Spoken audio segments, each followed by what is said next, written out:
cherché des métiers qui étaient à la fois technologiques, parce que c'est ce que j'aime faire, qui étaient à la fois relativement internationaux, que ce soit dans des multinationales ou bien dans des entreprises plus petites, mais déjà avec un focus international.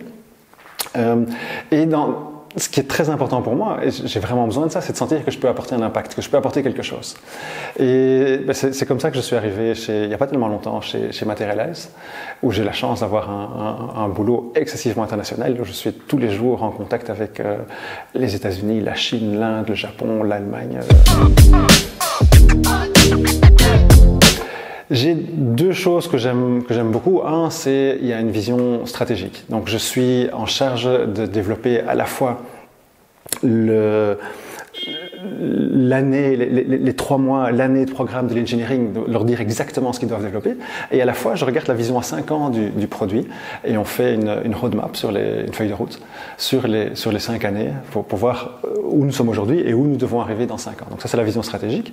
L'autre aspect, c'est que je suis au centre d'un triangle entre l'engineering, la vente et le marketing, et je dois faire en sorte que je suis un espèce de lubrifiant dans les engrenages, je dois faire en sorte que tout fonctionne bien. Je dois faire en sorte que les ingénieurs fabriquent des produits que la vente va aller apporter aux clients, et je dois faire en sorte que la vente donne aux clients, ou propose aux clients des produits que l'engineering est capable de fabriquer. Mais c'est faire ce que j'aime. Ça, c'est très très simple. Et je vous ai dit au début de l'interview qu'il y avait un certain nombre de choses que je recherchais dans mon job, comme quelque chose d'international, comme quelque chose où j'apporte un impact. J'ai ça au quotidien. Et donc, faire au quotidien ce qu'on aime faire, avec des gens qu'on aime bien, ça aide aussi.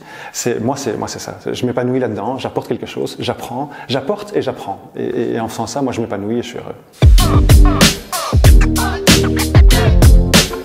Voilà, elles sont multiples et c'est inhérent à tous les jobs. Bon, d'abord, je travaille dans une société qui est cotée en bourse. Ça veut dire qu'il y a des résultats, ça veut dire qu'il y a de la pression. Donc, il faut quand même être un tout petit peu résistant au stress. Il y a un facteur humain. Je suis un arbitre entre des personnes qui ont des objectifs différents et je dois trancher. Donc, je fais des gens qui sont pas contents. Ça fait partie aussi du job. Il faut pouvoir le faire.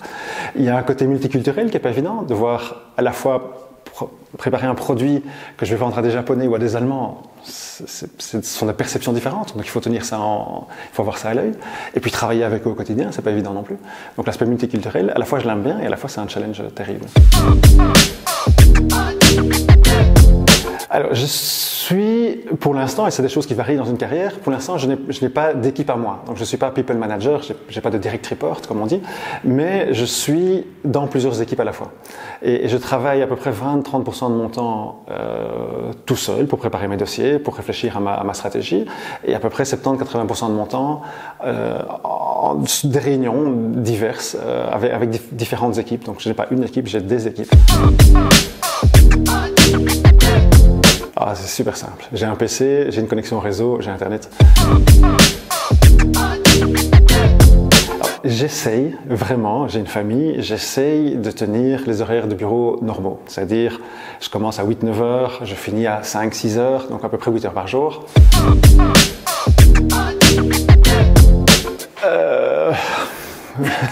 Non, il y a les hard skills. Il faut donc les compétences métiers. Il faut à la fois des compétences techniques, des compétences commerciales. Et il faut les langues. Ça c'est évident. Après, il y a des compétences plus soft, les soft skills. Là, il faut du leadership. Il faut pouvoir imposer ses idées. Il faut pouvoir conduire des réunions. Donc ça c'est important. L'aspect multiculturel, je reviens là-dessus, mais dès que vous avez une fonction globale, c'est excessivement important. Et la résistance au stress. Ça, c'est très compliqué comme question parce que ma carrière, je la vois comme un saucisson en tranches. Et tous les 3-4 ans, je change. Alors, ça ne veut pas dire changer de société, ça veut dire changer de fonction, faire autre chose. J'estime qu'après 3-4 ans, on a le temps vraiment de bien maîtriser ce qu'on fait et il faut passer à autre chose. Il faut toujours quelque part viser la fonction suivante. Donc, se préparer à bien faire ce qu'on fait dans la fonction où on est, mais aussi à se préparer à la suivante. Quelles sont les formations dont j'ai besoin pour accéder à l'échelon suivant. Parfois, on peut rêver un peu. Et c'est pas grave si on n'y arrive pas. Ce qui est important, c'est de se donner un but et d'avancer et d'avoir des formations permanentes. C'est pour ça que j'ai suivi plusieurs formations universitaires au fil de ma carrière. Je peux vous raconter mes histoires de voyage, à me retrouver à devoir manger des pattes de poule, des concombres de mer ou de la méduse en Chine. C'est amusant, voyager, c'est amusant. Si on a l'occasion de le faire dans le cadre professionnel, dans de très bonnes conditions, c'est fabuleux. Donc ça, j'aime beaucoup, oui. Surtout, ne pas regarder le contenu des 2, 3, 4 années d'études, mais regarder le métier, regarder où on veut aller. Il faut regarder loin. Et comme j'ai dit, c'est pas grave si on n'arrive pas exactement où on avait prévu. Ce qui est important, c'est toujours regarder loin, toujours regarder une étape avant et toujours construire ce qu'on veut faire. Et c'est comme ça qu'on avance vraiment bien.